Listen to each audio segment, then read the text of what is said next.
குழந்தைங்களுக்கு ஏதாவது ஹெல்தியான ஸ்நாக் ரெசிபி செஞ்சு கொடுக்கணும்னு நினைச்சீங்கன்னா கண்டிப்பா இந்த அவல் லட்டு ரெசிபி செஞ்சு பாருங்க. ரொம்பவே ஈஸியாவும் இருக்கும், நல்லா டேஸ்டியாவும் ஹெல்தியாவும் இருக்கும். அதுக்கு முன்னாடி சேனல் இன்னும் சப்ஸ்கிரைப் பண்ணலன்னா சப்ஸ்கிரைப் பண்ணிக்கோங்க. இதுக்கு ஃபர்ஸ்ட் வேர்க்கடலை உடைச்சிட்டு ஆட் பண்ணிக்கலாம். அதுக்கப்புறம் பொட்டுக்கடலை, அதுக்கப்புறம் அவல். நான் இங்க சிவப்பு அவல் எடுத்திருக்கேன். இதை நல்லா ரோஸ்ட் பண்ணிக்கலாம். ரோஸ்ட் பண்ணிட்டு நல்லா ஆற வச்சிருங்க. அதுக்கப்புறம் ஏலக்காய் ஆட் பண்ணிக்கலாம். இது எல்லாமே சேர்த்து நல்லா அரைச்சு எடுத்துக்கோங்க.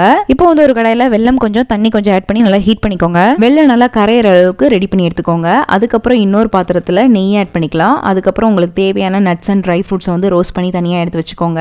அதே பாத்திரத்திலே துருவன தேங்காவும் லைட்டா ரோஸ்ட் பண்ணிக்கலாம். இப்போ நம்ம ரெடி பண்ணி வச்சிருக்க வெல்லத்தை வடிச்சிட்டு ஆட் பண்ணிக்கலாம். அதுக்கப்புறம் நம்ம பொடி பண்ணி வச்சிருக்க அவல் பவுடரும் ஆட் பண்ணிக்கலாம். ஆட் பண்ணிட்டு நல்லா மிக்ஸ் பண்ணிக்கோங்க. மிக்ஸ் பண்ணிட்டு லாஸ்டா ஸ்டவ் ஆஃப் பண்ணிட்டு இப்போ கொஞ்சமா நெய் ஆட் பண்ணிக்கலாம். அதுக்கப்புறம் நம்ம ரோஸ்ட் பண்ணி வச்சிருக்க nuts and dry fruits add பண்ணிக்கோங்க. சூடான பால் கொஞ்சம் கொஞ்சமா ஆட் பண்ணிட்டு கொஞ்சமா நெய் ஆட் பண்ணி நல்லா பிசைஞ்சு லட்டு உருட்டிட்டீங்கன்னா சூப்பரான அவல் லட்டு ரெசிபி ரெடி ஆயிரும்.